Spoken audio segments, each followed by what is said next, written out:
नाम का लड़का अपने माता पिता रामदीन और तुलसी के साथ रहता था। शनि बहुत ही मेहनती था। वो रोज खेतों में काम करता और शाम को अपने घर आ जाता। एक दिन रामदीन शनि से कहता है, अरे सनी बेटा, कितना काम करते हो, कुछ आराम भी कर लिया करो। ये खेत कहीं भागे थोड़ी जा रहे हैं। गर्मी के दिनों में तो वैसे भी फसल नहीं होती है। अभी तो मेरे काम करने के दिन है। बस एक बार पैसे कमा लूं, फिर तो आराम ही आराम है। शनि और रामदीन बातें कर रहे होते हैं। तभी वहाँ पर शनि का मामा छैलाराम आ जाता है और बोलता है, ना ना ना ना बेटा ना, मैं तेरी इस बात से बिल्कुल सहमत नहीं हूँ। अरे भाई, पैसे तो पूरी जिंदगी कमाना है, लेकिन अगर ये समय निकल गया तो फिर से नहीं आना। और तूने सलमान खान का गाना नहीं सुना क्या? एक बार जो जाए जवानी फिर ना आए। मामा जी, आपकी क्या बात है। आप तो वैसे भी आवारा सांड हो। शादी की नहीं आपने, कोई जिम्मेदारी है नहीं। आप तो सलमान के गाने गाएंगे ही। ओहो मेरा शनि, अब बड़ा हो गया है। चल तुझे एक चीज देता हूँ। ऐसा कहकर छैलाराम जेब से टिकट निकालता है और शनि को दे देता है। टिकट देखकर शनि छैलाराम से कहता है, अरे मामा जी, ये तो गांव से बाहर बने नए ढाबे की टिकट है। आपको कैसे मिली? ये तो बहुत महंगा ढाबा है। अरे भांजे, तू बस मजे ले, तुझे क्या लेना देना पैसे से। ऐसा कहकर छैलाराम वहाँ से चला जाता है। शनि शाम को ढाबे के पास जाता है, लेकिन वहाँ खूब भीड़ होती है। शनि भीड़ के अंदर जाने की कोशिश करता है, लेकिन जा नहीं पाता। तभी उसे हवा का एक ठंडा झोंका आता है। अरे वाह, क्या ठंडी हवा का झोंका आया। ऐसा लग रहा है जैसे मैं कश्मीर में हूँ। कितनी ठंडी हवा है। शनि भीड़ के अंदर जाने की कोशिश करता है, लेकिन भीड़ के अंदर नहीं घुस पाता। भीड़ के अंदर से एक आदमी बोलता है, ए लड़के, कहाँ घुसे जा रहा है? तुझे भीड़ नहीं दिख रही क्या? चल पीछे हट और अपना नंबर आने पर ही अंदर जाना। भैया, भीड़ तो दिखाई दे रही है, लेकिन ये समझ नहीं आ रहा है ये भीड़ लगी क्यों है। ऐसा क्या हो रहा है अंदर? और इतनी ठंडी हवा कहाँ से आ रही है? अरे बहुत ही भोले हो तुम यार, इतना भी नहीं समझते। अरे अंदर एसी लगा है, एसी, समझे? चलो अपना नंबर आने पर अंदर जाना। अरे भैया, अगर यहाँ एसी लगा है तो यहाँ तो बहुत ही महंगा खाना होगा। फिर भी ये गांव वाले इतनी लंबी लाइन लगाकर खड़े हैं। अरे यही तो बात है भैया, इस ढाबे में खाना इतना सस्ता है कि घर का खाना भी उससे महंगा पड़ता है, समझे? और तो और इतना स्वादिष्ट है कि बस खाते जाओ खाते जाओ। चलो हटो, मेरा नंबर आ गया, मैं तो चला खाना खाने और एसी की हवा खाने। ऐसा कहकर वो आदमी वहाँ से चला जाता है। शनि भी उसके पीछे जाने लगता है। तभी वहाँ खड़ा चौकीदार उसे बोलता है, ए, अंदर कहाँ जाता है? तेरे पास टिकट है क्या? टिकट नहीं है तो चल टिकट लेकर आ। चौकीदार की बात सुनकर शनि अपने मामा की दी हुई टिकट चौकीदार को दिखाता है। टिकट देखकर चौकीदार हंसने लगता है और बोलता है, अरे साहब, पहले बताना चाहिए ना आपको कि आप वीआईपी हैं। आपको हम रोकते ही नहीं। आप अंदर जाइए। फिर चौकीदार शनि को भी उस गांव वाले के साथ अंदर भेज देता है। शनि अंदर जाकर एसी में बैठकर खुश हो रहा होता है। उसे मुस्कुराता देख गांव वाला दोबारा बोलता है, अरे भैया, अभी तो आपने कुछ नहीं देखा।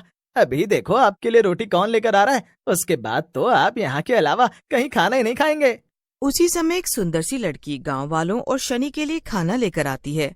शनि लड़की को देखकर खुश हो जाता है और बोलता है, भैया, आप कह तो सही रहे थे। ऐसी लड़की तो हमने सिर्फ अपने सपनों में देखी है। लेकिन एक बात नहीं समझ में आ रही है, इस गांव में एसी वाला होटल खोला किसने और इसका मालिक कौन है? अरे यार, एक तो तुम सवाल बड़े पूछते हो। तुम्हें होटल खरीदना है क्या जो इतना पूछ रहे हो? चुपचाप खाना खाओ और यहाँ से चलो। फिर सब लोग खाना खाकर चले जाते हैं। वो औरत शनि की तरफ देखकर हंसने लगती है और बोलती है, आप तो बहुत ही अच्छे आदमी लग रहे हैं, आते रहना। औरत की बात सुनकर शनि शर्माने लगता है और वहां से चला जाता है। लेकिन शनि के घर पर उसके पिता रामदीन उसका इंतजार कर रहे होते हैं। शनि जैसे ही घर पहुंचता है, वो उससे पूछते हैं, अरे सनी बेटा, कहाँ थे तुम? हम कब से खाने का इंतजार कर रहे थे। चलो चलकर रोटी खा लो। पिताजी, आप रोटी खा लीजिए, मैं आज रोटी खाकर आया हूँ, वो भी एसी ढाबे में। एसी ढाबे में? अरे शनि, तेरे पास इतना पैसा कहाँ से आया रे? तुझे पता है ना एसी ढाबा कितना महंगा? यही तो कमाल की बात है पिताजी, वो एसी ढाबा बिल्कुल भी महंगा नहीं है। 20 रुपए दो और भर पेट खाना खाओ। और तो और पिताजी, खाना इतना लाजवाब है कि बस खाते जाओ खाते जाओ। मैं तो 2 गुना खाना खाया हूँ। पिताजी, कल से आप भी मेरे साथ वहीं चलो। खेत में काम करने के बाद वहीं चलेंगे खाने। अगली सुबह शनि खेतों में काम करता है और रात में फिर से एसी ढाबे में खाना खाने पहुंच जाता है। धीरे धीरे गांव वालों को भी ढाबे के बारे में पता चलता है और गांव वाले भी ढाबे में खाना खाना शुरू कर देते हैं। एक रात शनि ढाबे से खाना खाकर रात में अपने कमरे में लेटा होता है। तभी उसके पेट में दर्द होता है। अरे ये एकदम से क्या होने लगा है? मेरे पेट में बहुत तेज दर्द हो रहा है। शनि की दर्द से चीख निकल जाती है। उसके चीखने की आवाज सुनकर तुलसी और रामदिन उठ जाते हैं। तुलसी और रामदिन शनि के कमरे में जाते हैं। शनि दर्द में तड़प रहा होता है। मर गया रे पिताजी, बचा लो मुझे, बहुत तेज दर्द हो रहा है पेट में, कुछ करो नहीं तो मैं मर जाऊंगा। तुलसी और रामदीन से शनि का दर्द देखा नहीं जाता और वो दोनों शनि को लेकर डॉक्टर के पास जाते हैं। लेकिन वहां का नजारा देखकर दोनों हैरान हो जाते हैं। वहां गांव वाले पहले से ही लाइन लगाकर खड़े होते हैं और सबके सब पेट दर्द की शिकायत ही लेकर आए होते हैं। ये सब गड़बड़ उसी एसी वाले ढाबे की ही है। तुम दोनों पागल हो। भला ढाबे वाला ऐसा क्यों करेगा? चलो चुपचाप अपनी अपनी दवा लो और यहाँ से चलो। फिर सब गांव वाले वहां से दवा लेकर अपने अपने घर चले जाते हैं। लेकिन किसी को समझ नहीं आता कि वो दर्द किस वजह से हो रहा है, सिवाय उस ढाबे वाली औरत के, जो दरअसल एक चुड़ैल होती है। ये लालची गांव वाले मेरे झांसे में आ रहे हैं। धीरे धीरे मैं इन सबको बीमार कर दूंगी और उसके बाद इस गांव पर मेरा कब्जा होगा। फिर जो चाहे वो मैं करूंगी। गांव वाले के पेट का दर्द ठीक नहीं हो रहा था और वो डॉक्टर के पास चले जाते हैं। उनकी बात सुनकर डॉक्टर कहता है, देखो गांव वालों, मैंने सब तरीके से तुम लोगों का इलाज कर लिया, लेकिन ये समझ ही नहीं आ रहा है कि तुम लोगों को हुआ क्या है।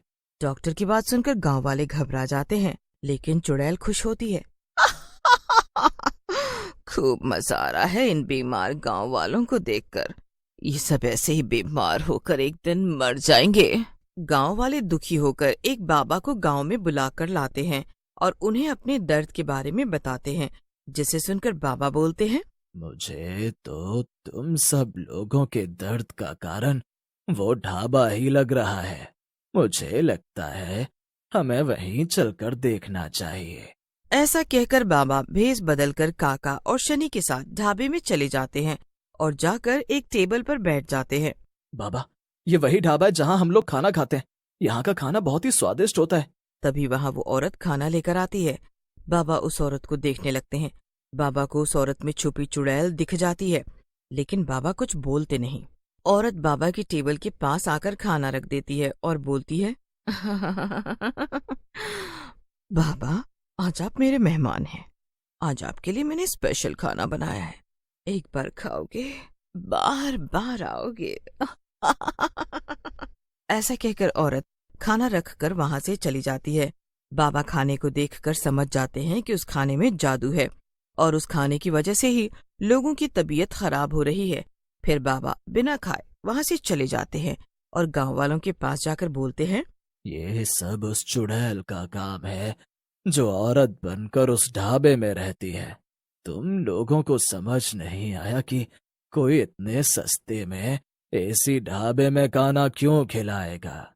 हे भगवान, ये क्या हो गया? इतने दिनों से हम चुड़ैल के हाथों का बना जादुई खाना खा रहे थे। हमें बचाओ बाबा, नहीं तो हम इस दर्द से ही मर जाएंगे। गांव वालों के कहने पर बाबा जाप करने लगते हैं। जैसे ही उनका जाप पूरा होता है, चुड़ैल का ढाबा जलने लगता है। अरे ये क्या हो रहा है? किसने मेरे जादू को तोड़ा? ये क्या हो रहा है? मुझे कुछ समझ नहीं आ रहा। ऐसा कहकर चुड़ैल वहां से निकलने लगती है, लेकिन गांव वाले उसे ढाबे से बाहर निकलने नहीं देते और चुड़ैल ढाबे के अंदर ही जलकर मर जाती है और गांव वाले चुड़ैल के जादू से आजाद हो जाते हैं।